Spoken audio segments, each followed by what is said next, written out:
Lower Decks cast are some of the most gifted performers I have worked with, and I've been doing voiceovers for a long time. And you know, everyone brings their A game whenever they come and do an animated series, but they got like heavy hitters in the voiceover community. This collection of people, I'm just really, really honored to be a part of this cast. Hi, I'm Tawny Newsome, and I play Ensign Beckett Mariner. Yo, what up? Beckett Mariner, also an ensign, command division, but not quite as impressed with myself as this little rascal over here. Beckett Mariner, first off, named after my Spitfire of a sister, Beckett Mariner McMahon, which I was very happy to do. I'm so sorry I made sure that some humble farmers who can't afford to wait for Starfleet bureaucracy to notice them got some help so they didn't have to starve. I needed a character who was great at what they did. All of the officers on the lower decks are technically great at what they do, but Mariner bristles at the way they do it. She bristles at the bureaucracy. I needed somebody who felt very Starfleet, but also felt like she was always bending the rules. I have seen stuff. One time, I got trapped in a sentient cave for weeks. You ever been trapped in a sentient cave? That's a dark place that knows things. Star Trek famously isn't supposed to have any interpersonal conflict, but if you don't have that, comedies are pretty hard to write because they just become situational instead of character-based. So Mariner originally was designed to be a foil for Boimler. I knew I wanted a Starfleet officer that was great at everything but followed her gut, and then I knew I wanted a Starfleet officer who was technically great at everything but never followed his gut, was always doing things by the book and couldn't bend or break any rules. You've been on what? 4 planets? 5, if you include Vulcan. Of course I don't include stupid Vulcan. You may as well count Earth. I was counting Earth. You don't know anything except what's in your manuals. And seeing those two have the same goals is what really made me understand why Mariner had to behave that way, that she had to be great at Starfleet stuff, but just that she drives her captain crazy. If you ever disrespect me like that again, I'll skip the court-martial and blow you out the airlock. It wasn't until I heard Tawny Newsome's audition, that really Mariner kind of completely crystallized for me. Live long and prosper. Don't you give me that sarcastic Vulcan salute, Beckett! I wasn't able to read the script until I showed up at that audition, and we kind of had like 10 minutes to page through it super quickly. So other than my like already love of general Star Trek things, I was going in pretty blind. I knew it was animated, I knew it was a comedy, I knew Mike McMahon's work a little bit, but I had no idea that he was going to be so like flexible and fun and encouraging of improv. Okay, what's cool? We're kind of more like the cool, scrappy underdogs of the ship. We're like the torn leather jacket of the Cerritos. We're more like the cool, like scrappy underdogs of the ship. You know, just if like a cold cup of biker coffee came to life. Like, what? We'll repot plants, but like we don't use potting soil. We just are like survive. I don't know about that one, guys. Tawny's a huge Star Trek fan, and she's a huge Star Trek fan of the same era of Star Trek that I am. And the way she played Mariner was great at Starfleet, really gets under the captain's skin, but is also a huge nerd for Star Trek herself and can rattle off things that the character knows about Starfleet and Starfleet's officers and the events therein. Hey, Jack, FYI, you're hitting on a salt vampire. Yeah, right, nice try. Salt vampires died out more than a century ago. All right, cool, be safe. And we kind of went back and forth, sort of just having like an excited conversation, me in character as Mariner and him as Mike. And I think that's what got me the part. All right, let's do this, number one. And so once we were writing Mariner for Tawny, that's when we really started understanding, wow, this is a character that could have been a captain. What is going on with you? I really need you to step it up. Sorry, yeah, no, I'll do better. But does she want to be a captain? How about you stop pretending to be a and I'll stop trying to recruit you, and we can go save these people. Deal! My favorite thing about Beckett is that she really does believe wholeheartedly in the ideals of Starfleet. Not today, snot! And not the bureaucracy of Starfleet. I don't want to die in space! I don't want to die in space! We're all good! Pick her up, we have to get to the bridge. And that is how I want everyone in the world to be. I want us to really get dialed into our morals and our ethics and what's right. Starfleet isn't perfect, but my offer still stands. If you want a chance to lead by example, I'd have your back. Yeah, if I was gonna rank up for anyone, it would be you, but I still have some stuff to figure out while I'm lower decks about who I want to be. What does it mean to be a Starfleet officer, but you don't want the path defined for you, that you just haven't found your place yet? That's kind of where Mariner's character exists. Mariner, Boimler. I wanted to thank you. It felt good helping those people. I mean, you might be Better than you in every single way? unorthodox, but I can't believe I'm saying it. Starfleet is better with you in it. There's something interesting about two people who just don't want to admit that they're best friends to each other. I mean, he is a dork, for sure, but he's my dork. Hi, I'm Jack Quaid, and I play Brad Word of Boimler on Star Trek Lower Decks. Welcome, Brad Boimler, Ensign, Command Division.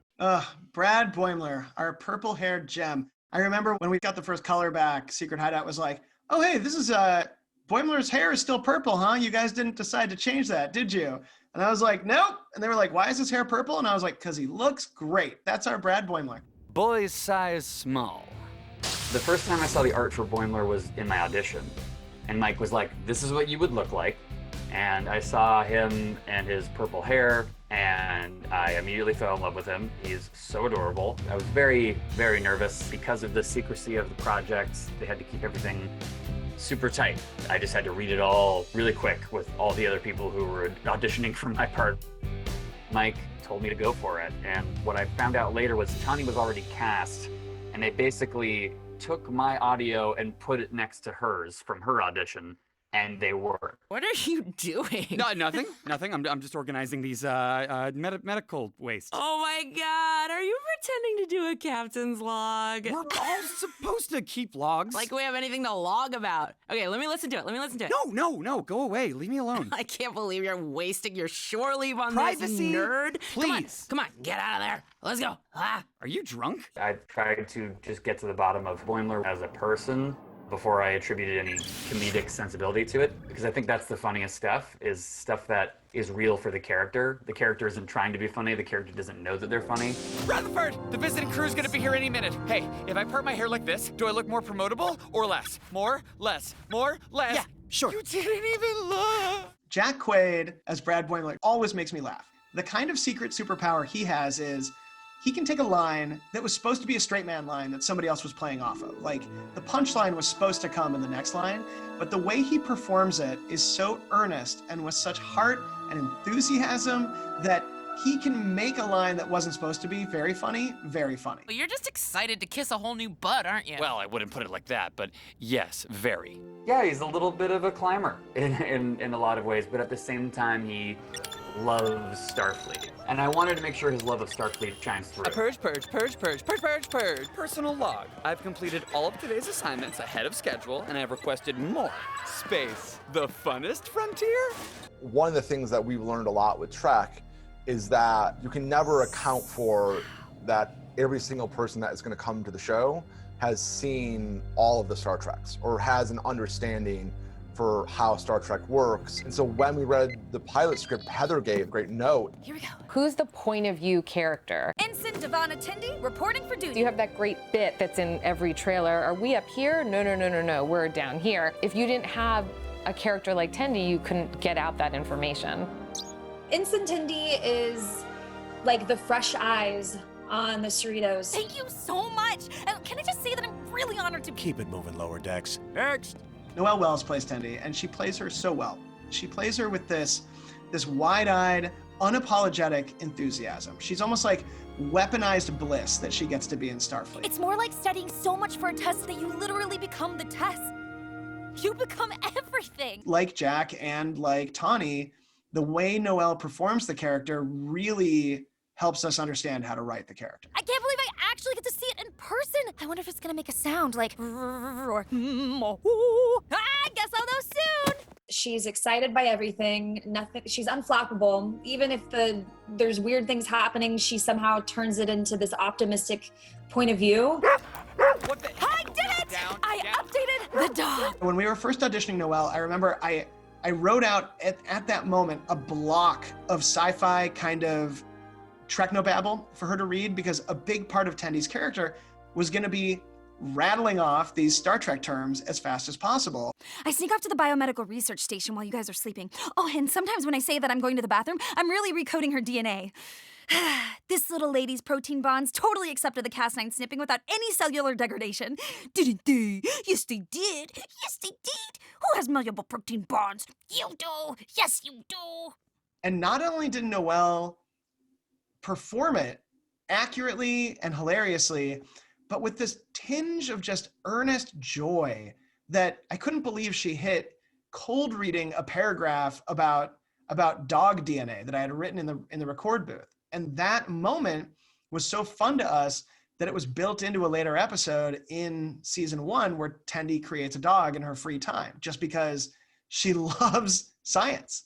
She's 5% faster and 6% smarter. You know, I hand-edited all 6 billion sequences. It was really fun. To create a dog that seems normal, but obviously she made a freak of a dog. You get to see that she's sort of this alien to normal experiences, but really wants to be a part of a normal reality. She had zero interest in figuring out why a red alert overrode maintenance hatch 70's access protocols. It's like, can you even imagine? I'm sorry, what? It did? Yeah. Tendi and Rutherford's relationship is something that we found while we were writing them, because we knew that we wanted them to be our show's Data and Geordi. You smell that, Tendi? Each ship on the fleet has its own scent. I think the Cerritos smells like toasting marshmallows on a cool night. Is that a plasma fire? I love friendships in Star Trek.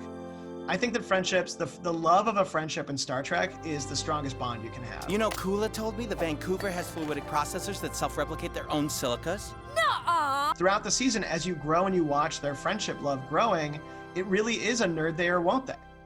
Hi, I'm Eugene Cordero, and I play Ensign Sam Rutherford. Oh, hey, that's Rutherford. Rutherford, what's up? Yo, slow down. Is your thingy acting up? Rutherford's an engineer. Oh, and as of a couple weeks ago, cybernetically enhanced. I've never met a recent cyborg. Hey, nice to meet you. Welcome to the crew. Because we had such distinct voices for our 3 other leads, the 4th had to complement and be different from the other 3 we had, like a band where everyone's playing a different instrument, and Eugene definitely brings that to the table. Are you nervous? Trying to be, but this thing keeps tamping it down. Yikes! Okay, you got it. The fact that Rutherford is a cyborg, but not just a cyborg, he's a new cyborg, is pretty remarkable, because I feel like the audience of Star Trek, or audiences in general, never get to be part of the beginning of a cyborg. It's always like, if you think of most cyborgs in Star Trek and in other places, you're just like, oh, that's part of their identity. They know exactly what it does. And this guy doesn't even know what the implant is like. He's pressing buttons that he probably has no idea what they do, and he doesn't. A lot of the time through the show, it changes his personality, it changes his accent, and it changes his abilities. Huh, look at this new button. Optimistic mode. This is gonna be great. But sexy mode. Don't mind if I do. Hello, Chim Chimmery. What's all this, Ed? Rutherford, as a character when we first started, was fairly buttoned up and analytical, and all we really knew about him was he's got this implant that affects his personality and makes him seem a little more rigid and computer-like. And Eugene's the exact opposite of that. He is such a just fun, lively, instantly likable personality that it really infused Rutherford. Crawling through cramped ducts, prying open panels, and adjusting red-hot power cables. Look, I've got blisters on my blisters. The episode where Rutherford is going through the ship and he keeps being afraid to tell his bosses that he wants to quit and try a different area of the ship, to me that really crystallized sort of what kind of sense of humor the show could have. Because when you're writing comedy, you're playing with the expectations of the audience. I'd like to request a transfer out of engineering. Consider your request. Granted! Oh man, this is exciting. I'm sure wherever you end up, they'll be lucky to have you. Aw, thanks guys. I'm gonna miss you. Only in Starfleet would every single boss across the board be fully supportive of you doing anything that they thought might help you either with your career or with your understanding of the world and the universe. Ensign, the bridge is yours. Be gentle but attentive. Get her where she needs to be. Guide her home. Okie dokie. Maintain course. The great thing is, oh yeah, no other TV show could do that because no other TV show has Starfleet. No greater honor than to die beside you in battle. Yes, Rutherford, you're never going to have to see the inside of a Jeffries tube again. Thank you, sir. This all sounds fun, but Not for me. What? And no other TV show has the Federation. So that joke only works in our show. And it's just a blast when you find those kind of things, because if it only works on our show, it means we're doing the right thing. My heart's in engineering. I'd like permission to leave the Bear Pack. Rutherford, that is outstanding. Gotta be true to yourself. Am I right, Bears? Everybody involved in it is so in love with Star Trek that you can feel the fanboy in the show, and that's awesome. Look alive, Mariner. This game's about to get very interesting. I fold. Hi, I'm Dawn Lewis, and I play Captain Carol Freeman on Star Trek Lower Decks. That's Captain of the Cerritos, okay? I might be getting up in years, but I still hold the Hydra scoot speed record back at the Academy. Captain Carol Freeman, played by the unsurpassed Queen, Dawn Lewis, who plays Captain Freeman exactly as we need her to. A question like that makes me think you're asking the wrong question. The perfect, ideal, ethical, moral Starfleet captain. The Merced is here to ensure the Generation ship is preserved during transportation, and I want everyone to give them full support. Who then breaks when Mariner is so insubordinate that she can't handle it anymore. Captain Durango and I both served on the Illinois many years ago, and it is a true delight to be able to work with him again. Not only is she a Starfleet captain, now she's a mama, and she's got her worrisome child on her ship with her. And it's all I can do not to just snatch her by the nape of her neck and just shake her and say, you know what, you embarrass me one more time, it's gonna be me and you. Don't forget, all senior officers are meeting up later for Ransom's birthday. It's mandatory. He's going to sing and play acoustic guitar for hours. I raised my baby girl to be iron, and now I'm quite sure whether or not I may not regret that. You know, I get what you're trying to do here, and it is sick. I'm doing exactly what I need to. It's called being a captain. No, it's called being a dick. Man, she is very different from my mom. So this has been very fun relating to Dawn Lewis and yeah, just reacting to a mother-daughter relationship like this. There's no way in the world I could have gotten away with speaking like this to my mother. The way Beckett talks to her mom is like, whoa. We need parazine gas. Flood the ship, then trigger a reversion with radiation from the main deflector. Unless you think we should use a pointier rock. No, that's exactly what I was going to suggest. I'm just impressed. You get to see both sides of who she is. She's fun, she's serious, she's engaging, she's a hands-on parent. Oh my gosh, we did it! We did it! All crew accounted for! There's too many of them! Fall back! Come on! What this calls for is some classic Jack Ransom peace brokering. Are you out of your mind? Watch and learn. This is gonna be awesome. I'm Jerry O'Connell. I play Commander Jack Ransom. Attention, Galrakians! I'm Commander Jack. All right, that was awesome. Jerry O'Connell plays him so hilariously. Come on, big guy. I only need my hands for this one. The energy coming out of Jerry O'Connell, if you put him next to a solar cell, I think Jerry O'Connell emits solar energy. Double-fisted crook punch! That was Mike McMahon. When we were riffing, when we were in a recording session, he was giving me things to say. If I were to sum up the first season of Lower Decks in one line, it would be double-fisted crook punch! Double-fist punch! He's so effervescent and bright and funny, and he's so great. His physical acting, when we're recording him in the booth, he becomes Jack Ransom. His posture changes. He's so fun to act off of because he makes sort of like faces when he talks about what lines he's looking for, and through those little faces, I'm able to mold my reading and how I play Ransom, and it really helps me out because he has just such a great vision for every character. Interlocked hands! Stop, I submit! I thought you only said Vindor. He is laughing as hard at the character as anybody else is while he's recording it. He's having a blast. All right, you're free. You're all free. Everybody's free. Want me to clean up those disgusting scars? No way. No, these are my trophies. Congratulations, you look like a f***ing scratching post. My name is Jillian Vigman, and I play Captain Tana. Am I saying my own name right? Dr. Ta'ana. No sci-fi show is complete without an apostrophe that completely gets in the way of saying somebody's name. I'll say it here for the record. It's Dr. Ta'ana. You got to get that that's the apostrophe. That's the apostrophe, Dr. Ta'ana. And Dr. Ta'ana is a cool cat. And by that, I mean she's very scary. Any slight error here can result in instant death. Dr. Ta'ana is my favorite character on the show. Sorry, I mean, get the captain to the biobed, quick, quick! I think it's so great that they went all the way back to the original animated series. Sure, Eric. To bring back a Kaitian character. It is so beautifully 1970s in the sense that she is the sexiest cat you've ever seen. And it made me laugh so hard, the 180 they did by creating Dr. Ta'ana in 2020. The anesthetic is useless. We have to work through the pain. Your hands clean? There's like, bites out of her ear. Like, this is a cat doctor that has seen everything.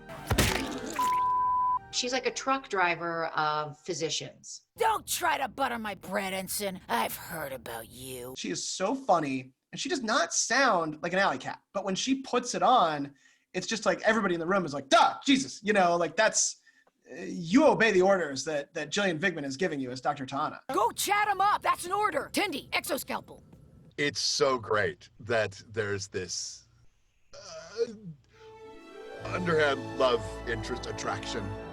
It really is there. You think your mom would be okay with me and Shax making a little love connection? I'd love to snag that Bajoran beefsteak with my coital hooks. Hi, I'm Fred Tatasciore, and I play Lieutenant Shax, reporting for duty. If you are in a battle, you really want him on your side. I've got you! Rutherford! He has mad skills. He's really good. He may not be the best at, the job of security might need to be a little more peaceful. If we fire on them, it's an act of war. I advise we fire on them. He'll protect you. Best day of my life! And it really was. I kind of realized that would have to be his end at some point, just because that's the end game to guys like that. It's the best day of my life! Eat this! Shax gave his all.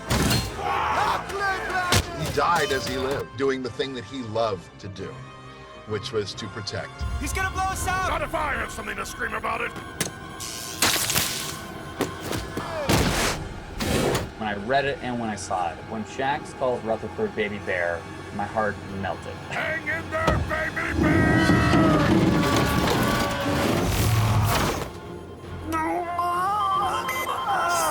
There we go.